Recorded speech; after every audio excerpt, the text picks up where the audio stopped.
Breaking down UFC 299, starting with Peter Yan versus Song Yadong. I'm going to go with Song Yadong just because I think he's hungrier at this point in his career.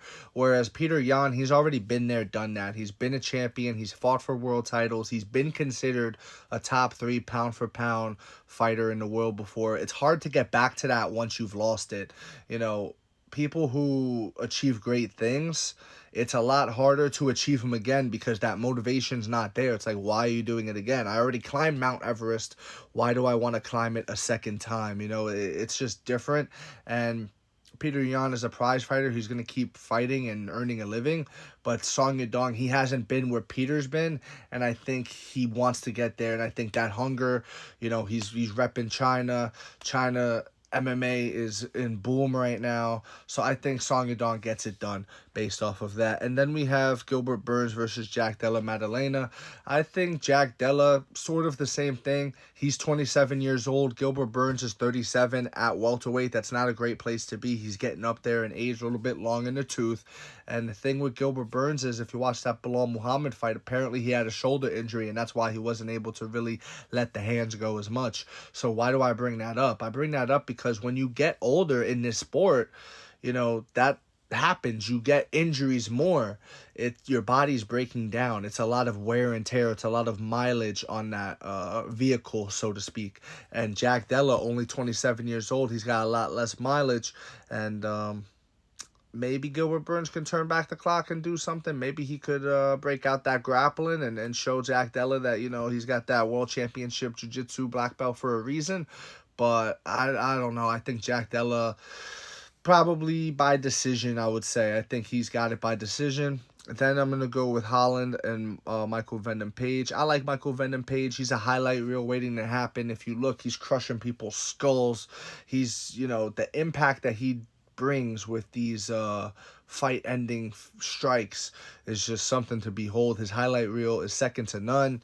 With all of that said, his competition leaves a lot to be desired. If you look at his record, it's not great in terms of who he's fought. He's kind of a can crusher, if you will. He has a couple of names in there like Lima and stuff like that, but he also got knocked the fuck out by Lima too. So you have to keep that into consideration also.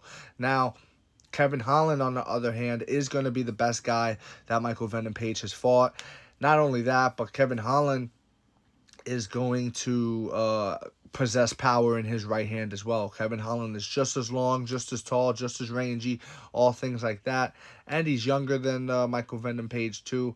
And I think Kevin Holland gets it done. He may even grapple Michael Venom Page, you know what I mean? He's got a significant grappling advantage on Michael Venom Page in my estimation. So I'm going with Kevin Holland on that one. Then you got Poirier versus Benoit Saint-Denis. And I know the common theme so far has been old versus young, but Benoit Saint-Denis, another young, upcoming contender in the lightweight division versus a 35-year-old Dustin Poirier. It's just one of those things, guys. Dustin Poirier has done it all, and not only has he done it all, but Dustin Poirier has other businesses now too. He's got the hot sauce, he's got the Good Fight Charity Foundation. He has other things that he has to divert his attention to, whereas Benoit Saint-Denis is singularly focused on fighting. He has tunnel vision when it comes to being a UFC champion, and I believe that's very important in the fight game. So I'm going Benoit Saint-Denis. He's going to bring war. He's going to bring ruckus, and Dustin Poirier is not going to go away easy, even though he did against Justin Gaethje with that head kick. That came out of nowhere. We've never seen Dustin Poirier really get knocked out like that.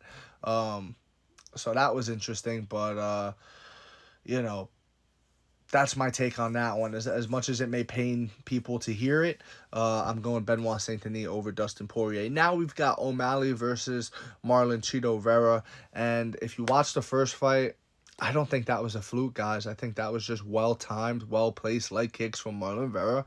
And it limited his movement. And yeah, I mean, listen, if it was a fluke, that means it wouldn't happen often. But we've seen it. We've seen Henry Cejudo eat a leg kick from Demetrius Johnson, and now his leg goes numb. You know what I mean? We've seen this happen before, guys. We've seen other fighters have their movement compromised from leg kicks. So this idea that O'Malley and his fans are trying to perpetuate of, oh, it was a lucky toe kick, all things like this, No, guys, he landed a kick, well timed, well placed, and yeah, it fucked up his movement. And O'Malley's one of his best weapons is his movement.